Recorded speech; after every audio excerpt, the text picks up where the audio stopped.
Welcome to our continuing series, Questions and Answers from the works of Sri Aurobindo and the Mother. Today's subject is Tapasya, Part 5, from Sri Aurobindo.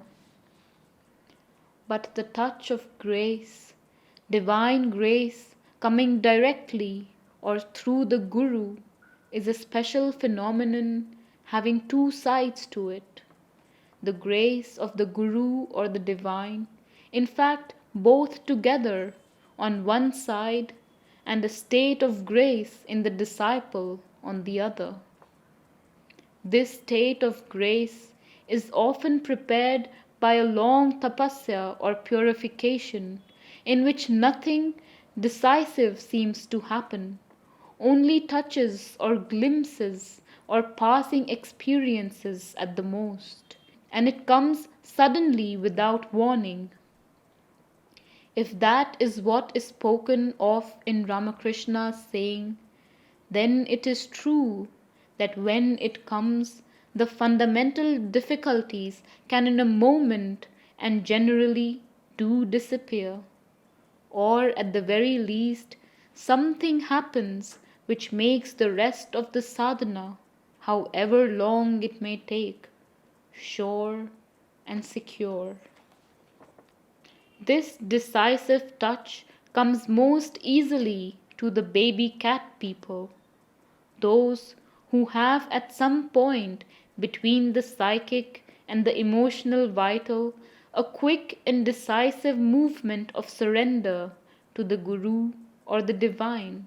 I have seen that when that is there, and there is the conscious central dependence compelling the mind also and the rest of the vital, then the fundamental difficulty disappears.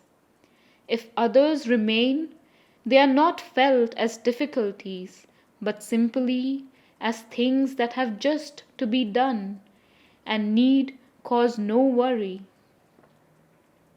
Sometimes no tapasya is necessary.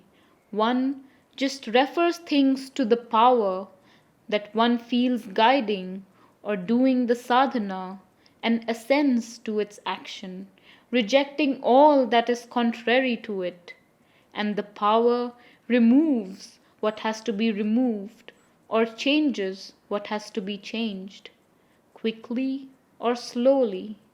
But the quickness or slowness does not seem to matter, since one is sure that it will be done. If tapasya is necessary, it is done with so much feeling of a strong support that there is nothing hard or austere in the tapasya. To injure the body by excessive physical tapasya is forbidden in this yoga. 29th October 1935. It is not that this pulling and straining and tension can do nothing.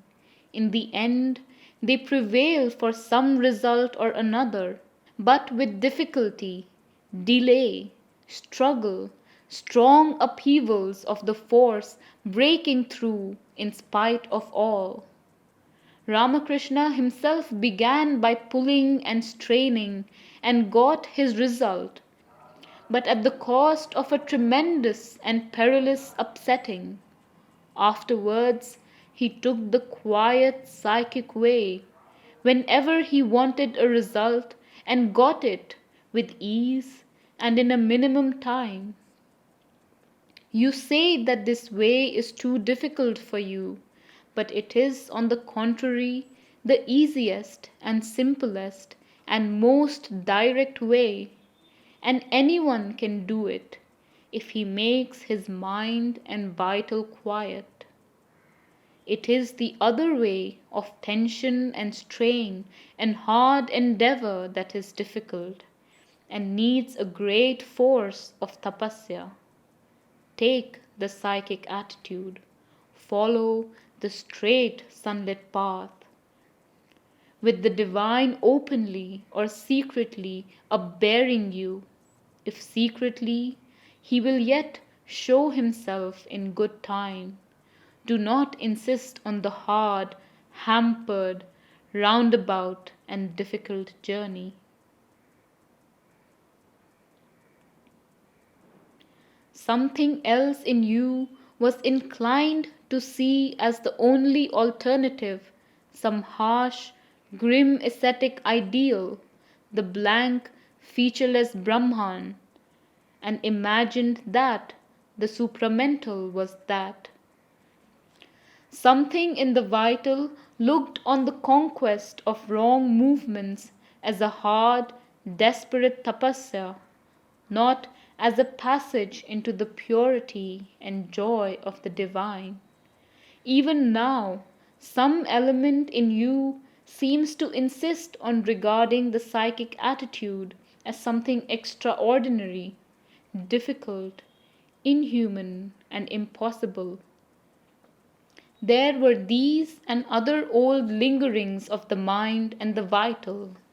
You have to clear them out and look at the simplicity of the truth with a straight and simple gaze. The remedy we propose, the key we offer to you, ought not to be so difficult to apply as you imagine. After all, it is only applying in meditation the way that has been so successful with you in your creative work. There is a way of creation by strain and tension, by beating of the brain, by hard and painful labor. Often the passage clogged and nothing coming, or else coming only in return for a sort of intellectual tapasya.